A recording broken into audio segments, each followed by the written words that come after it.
Good morning అండి. నా పేరు doctor G Sai Shranti, oral medicine radiology at Sri Balaji dental, Manikonda, Hyderabad. Happy children's day అండి. On the occasion of children's day, we would like to give some points on the oral hygiene maintenance of children. So మనకి children అన్న వెంటనే మనకి children's day, హ్యాపీగా chocolates తినడం ఇవన్నీ గుర్తొస్తూ ఉంటాయి. సో దీంట్లో ఓరల్ హైజీన్ ఎంతవరకు మెయింటైన్ చేయాలి, ఎలా మెయింటైన్ చేయాలి, స్కూల్కి వెళ్ళే చిల్డ్రన్స్లో ఎలాంటి ప్రికాషన్స్ తీసుకోవాలి పుచ్చులు రాకుండా అనేది ఈరోజు వీడియో. సో మనకి ప్రీ స్కూల్లో కానీ స్కూల్కి వెళ్ళే చిల్డ్రన్లో కానీ మ్యాక్సిమం ఇంటేక్ ఆఫ్ షుగర్స్ అనేవి ఎక్కువ ఉంటాయి. Candies, chocolates, chips, ice creams, cakes, ఇవన్నీ వేస్ ఆఫ్ మొడాలిటీస్లో మనకి ఇంటేక్ ఆఫ్ ఫుడ్లో షుగర్ క్వాంటిటీ అనేది ఇన్ జనరల్గా ఇప్పుడు మన జనరేషన్ నుంచి ఇప్పుడు వచ్చే జనరేషన్ వరకు తీసుకుంటే స్పైక్ అనేది ఇంక్రీజ్ అవుతూ వచ్చిందండి. సో ఇప్పుడు తీసుకునే ప్రతి ఫుడ్లో mild amount of sugar, preservatives అనేవి ఉంటూ ఉన్నాయి పిల్లలకి. సో దీంట్లో హెల్దీ ఫుడ్ ఎలా ఇవ్వాలి, ఈ ఉన్న పళ్ళని ఎలా మెయింటైన్ చేయాలి అనేదే ఈరోజు వీడియో మనది. సో దీంట్లో ఫస్ట్ ప్రీ స్కూల్ చిల్డ్రన్ అంటే మనకి 2.5, 3 years నుంచి 6 years వరకు లేదా 4 years వరకు తీసుకుంటే టాడ్లర్స్ అంటారు వీళ్ళని, 3 years వరకు. సో వీళ్ళల్లో ఎలా మెయింటైన్ చేయాలి మనం టీత్ని. సో వీళ్ళల్లో సాలిడ్ ఫుడ్ ఇండక్షన్ అనేది స్టార్ట్ అయిపోతుంది. సాలిడ్ ఫుడ్ తీసుకుంటారు, బయట ఫుడ్ తింటూ ఉంటారు. సో దీంట్లో ఏంటంటే బ్రషింగ్ చేస్తూ ఉంటారు. సో ఈ బ్రషింగ్ వచ్చేసి 3 years, 4 years వచ్చిన తర్వాత పిల్లల్లో సొంతంగా బ్రష్ చేసుకోవాలన్న ఎంతూజియాజం పెరుగుతుంది. పేరెంట్స్కి కూడా వేరే పనుల వల్ల కానీ సో తను చేసుకుంటా అంటున్నారు కాబట్టి పిల్లలకి ఇచ్చేస్తామన్న పాయింట్ ఉంటుంది. బ్రషింగ్ ఖచ్చితంగా మనకి 5 to 6 years వచ్చే వరకు పేరెంట్ గైడెడ్ బ్రషింగ్ టెక్నిక్ ఉండాలండి పిల్లలకి ఎప్పుడు కూడా. వీళ్ళకి మనం బ్రషింగ్ ఎలా చేస్తామనేది నేర్పించిన తర్వాత కూడా పక్కన ఉంచాలి. ఎందుకు అంటే వాళ్ళు పిల్లలు కాబట్టి ఖచ్చితంగా పర్ఫెక్ట్ వేగా బ్రష్ చేస్తారు అనేది మాత్రం గ్యారంటీ ఉండదు. They are children, they are always children ఆ టైంలో. సో వాళ్ళు బ్రష్ చేస్తున్నప్పుడు బ్రష్ నమలడం, బ్రష్లో పేస్ట్ తినేయడం చేస్తూ ఉంటారు. చాలామంది కామన్గా చూస్తూ ఉంటాం పిల్లల్లో. సో అలా కాకుండా ప్రాపర్గా బ్రష్ చేయడం అనేది నేర్పించాలి, అండర్ గైడెన్స్ అవుతూ ఉండాలి. నెక్స్ట్ థింగ్, కాన్స్టెంట్గా ఎవ్రీ ఆల్టర్నేట్ డే అయినా కూడా వాళ్ళ టీత్ని ఒకసారి చెక్ చేస్తూ ఉండాలి. ఎక్కడన్నా చిన్న బ్లాక్ స్పాట్ కానీ, వైట్ స్పాట్ కానీ, ఒపేక్ స్పాట్ కానీ కనిపిస్తుందా అనేది. ఎందుకు అంటే మనకు పుచ్చు వచ్చినప్పుడు వైట్ స్పాట్ లాగా స్టార్ట్ అయ్యి మైల్డ్గా బ్లాక్ అయ్యి స్టార్ట్ అయిపోతూ ఉంటుంది. సో వీళ్ళలో పుచ్చు ప్రోగ్రెస్ అవ్వడం మాత్రం ఫాస్ట్గా ప్రోగ్రెస్ అవుతుంది అడల్ట్స్ కన్నా కూడా. కాబట్టి ఖచ్చితంగా వాళ్ళలో పేరెంట్స్ ఓరల్ క్యావిటీ చెక్ చేస్తూ ఉండాలి. థర్డ్ థింగ్, వీళ్ళకి పెట్టే స్నాక్స్, ఈ ప్రీ స్కూల్ వాళ్ళకి కానీ స్కూల్కి వెళ్ళే చిల్డ్రన్ అండర్ 14 years వరకు స్నాక్స్ పెట్టడంలో చాలా వరకు షుగర్ కంటెంట్ ఉంటుంది. బిస్కెట్స్ పెడుతూ ఉంటారు, chocolates, wafers and sugary content ఎక్కువ ఉన్న ఫ్రూట్స్ కానీ పెడుతుంటారు. సో దీంట్లో ఏంటంటే వాళ్ళకి ఇన్స్ట్రక్షన్ ఏమి ఇవ్వాలంటే ఏ ఫుడ్ తిన్నా కూడా మౌత్ స్విష్ చేయడం అనేది చాలా ఇంపార్టెంట్ అనేది ఖచ్చితంగా ఇంట్రడ్యూస్ చేయాలి పిల్లలు. సెకండ్ థింగ్, ఈ ఇంట్రొడక్షన్ ఆఫ్ అవుట్ సైడ్ ఫుడ్లో చాలామంది ఏం చేస్తారంటే ఈ క్యాండీస్తో పాటు స్వీట్ సోడాస్ తాగడం, కూల్ డ్రింక్స్ తాగడం, జ్యూసెస్ ఎక్కువ ఇంటేక్ చేయడం చేస్తూ ఉంటారు. ఈ జ్యూసెస్లో న్యాచురల్గా మనం ఇంట్లో చేసుకునే జ్యూసెస్ వల్ల మనకేం ప్రాబ్లమ్స్ ఉండవండి. బయట ఫ్రూట్ జ్యూసెస్ కొన్నప్పుడు మనకు ప్రాబ్లమ్ స్టార్ట్ అవుతుంది. ఫస్ట్ థింగ్, ప్రిజర్వేటివ్స్ ఉంటాయి which are not good for health. Second thing, వాళ్ళు ఖచ్చితంగా జ్యూస్ అనేది స్వీట్గా ఉండాలి కాబట్టి షుగర్ యాడ్ చేస్తారు.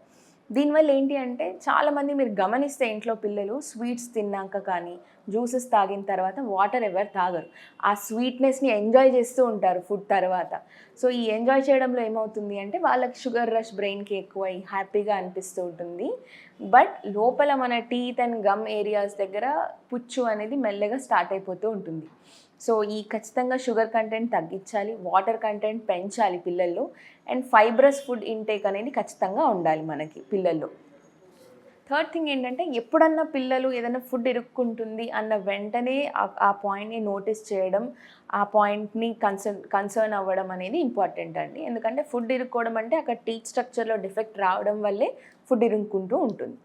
థర్డ్ థింగ్ ఏంటి అంటే ఈ పిల్లల్లో ప్రైమరీ టీత్, పర్మనెంట్ టీత్ ఉంటుంది. మనకి ఈ 6 years తర్వాత వాళ్ళల్లో ప్రైమరీ టీత్ నుంచి ట్రాన్సిషన్ ఇంటూ పర్మనెంట్ టీత్ అవుతూ ఉంటుంది. ఇంకొకటి, ఈ 6 years లోపు వాళ్ళల్లో ఏదైనా హ్యాబిట్స్ ఉన్నాయి, మౌత్లో వేలు పెట్టుకొని పడుకోవడం కానీ, వేలు కొరకడం, వేళ్ళు నమలడం ఇలాంటివి ఉంటాయి. అంటే థమ్ సకింగ్ హ్యాబిట్ అంటారు. అది నాక్టర్నల్ ఉండొచ్చు, డయూర్నల్ ఉండొచ్చు. సో దీన్ని ఖచ్చితంగా బ్రేక్ చేయాలి. మనకు హ్యాబిట్ బ్రేకింగ్ అప్లయన్సెస్ ఉంటాయి, అవి వాడొచ్చు కన్సర్న్తో. అండ్ సెకండ్ థింగ్ ఏంటి అంటే కోటింగ్స్ ఉంటాయి, లోజన్స్ ఉంటాయి. మనం ఏ ఫింగర్ అయితే పెట్టుకుంటున్నాడో దానికి మనం కోట్ చేస్తే చాలా మందిలో ఆగిపోతుంది. సెకండ్ థింగ్ ఏంటి అంటే ఈ ట్రాన్సిషన్ అయ్యేటప్పుడు పళ్ళు ఊడిపోతాయి మనకి ప్రైమరీ టీత్ నుంచి పర్మనెంట్ టీత్లో. సో చాలామంది ఏంటంటే పిల్లల్లో పళ్ళు ఊడతాయి, కొత్త పళ్ళు వచ్చేస్తాయి, అది నార్మల్. ఖచ్చితంగా నార్మలే. గైడెడ్ ఆ ఊడే టైం అనేది మనం వ్యాలిడ్ ఉండాలి. కొంతమందిలో పన్ను ఎక్కువగా ఊగుతూ ఉంటుంది. ఒక 1 వీక్, 2 వీక్స్ వరకు ఊడిపోదు. అండ్ పర్మనెంట్ టీత్ అనేది వెనకో, దానికి ముందు, దాని పక్కనో ఎరప్షన్ అనేది స్టార్ట్ అవుతుంది. సో ఈ ఈ ప్యాటర్న్ ఆఫ్ ఎరప్షన్ అనేది నార్మల్ కాదండి. దీనివల్ల మనకు ఖచ్చితంగా మాలక్లూషన్ వస్తుంది పిల్లల్లో. సో ఖచ్చితంగా మనం ఆ ప్రైమరీ టీత్ ఊగే పన్ను ఊడిపోలేదు అన్నప్పుడు బాగా గట్టిగా ఫుడ్ ఇవ్వడము, ఫైబ్రస్ ఫుడ్ ఇవ్వడము చేసి చేస్తారు కాబట్టి ఊడిపోతుంది. అండ్ ఊడలేదు అన్నప్పుడు మనం ఖచ్చితంగా డెంటిస్ట్ దగ్గర తీసుకొచ్చినప్పుడు మనం తీసిస్తాం ఖచ్చితంగా. సెకండ్ థింగ్ ఏంటి అంటే చాలామందిలో ఇంకొక కన్సర్న్ ఎందుకు అది ఊగే పన్ను తీయడానికి అంటే నిద్రలో పన్ను ఊడిపోయినప్పుడు వాడు ఇన్హేల్ చేసే ప్రాబ్లమ్స్ ఎక్కువ ఉంటాయి. If that goes in to stomach there is no problem in that. కానీ అది ఎయిర్వేలో వెళ్ళి ఇరుక్కుంది అన్నప్పుడు మనకు ప్రాబ్లం పోజ్ అవుతుంది. అందుకనే ఏదైనా పన్ను ఎక్కువ రోజులు ఊగుతుంది, ఊడిపోవట్లేదు అన్నప్పుడు తీసేయాలి.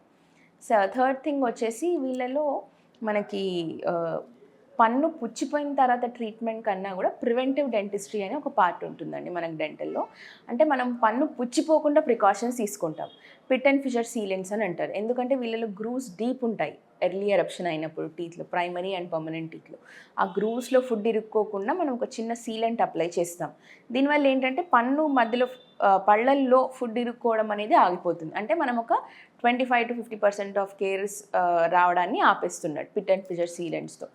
సెకండ్ థింగ్ ఏంటి అంటే ఈ పళ్ళల్లో ఎత్తులు తగ్గులు వచ్చినప్పుడు ఇంకొకటి ఏంటి ప్రివెంటివ్ డెంటిస్ట్రీలో అంటే కొంతమంది పళ్ళు ఊడిపోతూ ఉంటాయి. అంటే పుచ్చు వల్ల కంప్లీట్గా ఊడిపోవడం, పుచ్చు ఎక్కువ రావడం వల్ల తీసేయాల్సిన పరిస్థితులు వస్తాయి.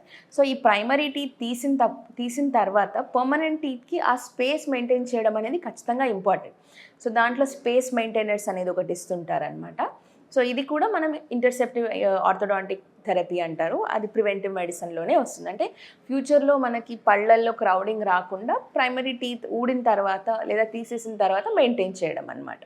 సో ఈ పర్మనెంట్ టీత్ వచ్చిన తర్వాత కొంతమందిలో 9 ఇయర్స్ 10 ఇయర్స్లో నోటీస్ చేస్తారు టీత్ క్రౌడింగ్లో ఉన్నాయి, దాన్ని సెట్ చేసేద్దాం ఇప్పుడే అని చెప్పి.